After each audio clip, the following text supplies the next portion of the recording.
So, I don't know if you're like us, but we've still got a monitor in our 3-year-old's bedroom, and she's still in a crib, right? This didn't seem like the time to transition her into a bed, although, maybe she'd like to, but that's for another episode.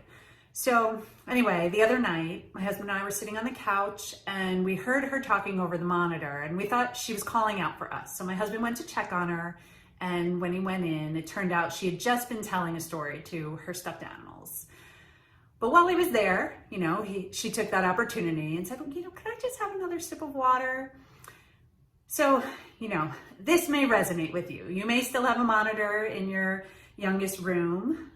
Your kids may still have a pack of stuffed animals that they sleep with.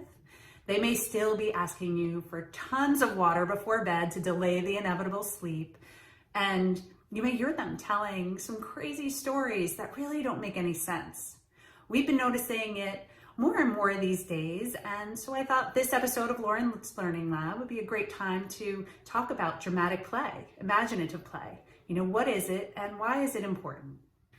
Dramatic play for my kids looks really similar to the way it did when I was a kid, right? We would play pretend, my sister and I, or my friends and I. We'd stomp through the woods, hide behind trees and bushes. We'd spy on our siblings and our parents, and sometimes even the neighbors. We turn sticks into weapons and build forts and put on costumes and steal shoes from our parents' closet. Children tend to play this way, and while the characters may change between generations, it's a natural thing for kids to do. I'm seeing it a lot more now that my kids are home more often, and I expect it to continue into summer. They don't see their friends quite as much as they'd like right now, and sometimes in summer, they miss seeing their friends every day at school. And so they concoct these scenarios that sometimes involve gangs of people, groups of people that only they see. It's pretty amazing when you think about what their imaginations are really capable of. There's always the inevitable fight, sometimes even in tears, when scenarios don't work out the way everyone wants them to, but that seems like part of the game for them. So it turns out that dramatic play is a really natural way for kids to explore the world and explore complex ideas that they may not necessarily have the vocabulary for. They can explore these ideas emotionally and socially, and sometimes invite us as adults into those scenarios where they might not otherwise have the vocabulary, the language, or the ability to explain what they're feeling or thinking. Right now, where routines and schedules have changed dramatically, this is a natural way for them to explore some of those big emotions in a really safe way. There are other benefits to imaginative play. In addition to promoting creativity, dramatic play, imaginative play promotes language acquisition, and language acquisition shared between peers and siblings, which is different than when we try to teach children new vocabulary. In creating these elaborate scenarios with peers and siblings, they have to use language that communicates their big ideas, and also try to figure out ways to resolve conflicts that arise. For older kids, dramatic play can take the form of a restaurant or store or even an occupation. There's more in the way of math and literacy that comes into play in these scenarios. It's also a really unique setting when this happens in the home because unlike a traditional classroom, at home we often see wider age gaps. So for example, my 3-year-old will often play with my 9-year-old, learning from him some of the vocabulary, some of the names for the things that he's talking about, and some of the habits and kind of routines that follow. It's actually pretty special when we see it happening in action. For younger kids, dramatic play is a really safe way to test out a character or role that they've seen in real life. For my youngest, she loves to play the role of parent, offering to serve drinks or serve food to me and to my husband or her brothers.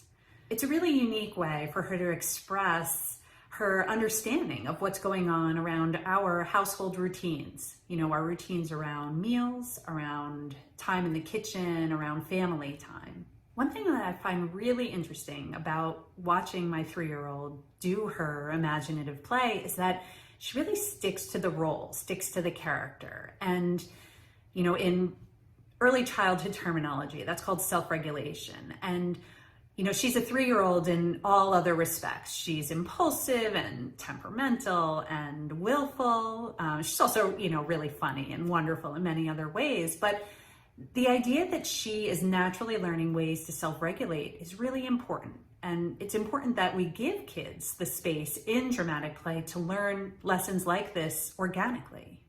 Dramatic play can look like everything, from the kind of storytelling that I described earlier to costumes and role-playing to child-sized kitchens and workbenches.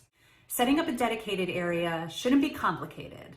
I try to keep it simple and try to keep most of our costumes relegated to one area because they do have a tendency to take over. But costumes don't have to be Halloween style. They could be as simple as some scarves and hats because kids, you know, their imaginations are big and they can make something out of almost anything. I do always really like to add a mirror to the space.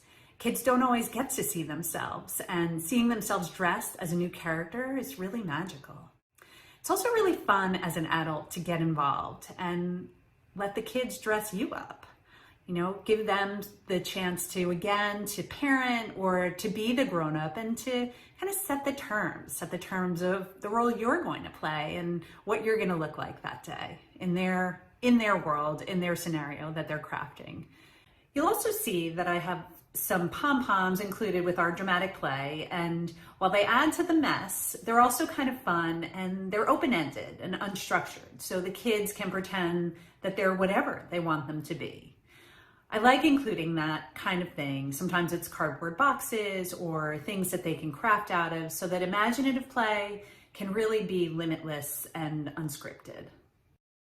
If you take one big idea away from this episode, I hope it's this. Children's play may not always make sense to adults, but if we think about their play as work, as something really important to their development, to their language acquisition, and their way of processing the big world around them through hands-on activities, then their play becomes very important. It's an idea borrowed from Maria Montessori's Montessori method, where she talks about how important the work or the play of the child really is. I'll be exploring this idea and more in upcoming episodes.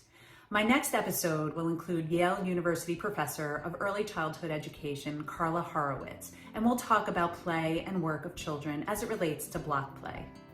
If you'd like to learn more about how to support dramatic play in your own children, I recommend checking out the resources shared by the National Association for the Education of Young Children, or NAEYC.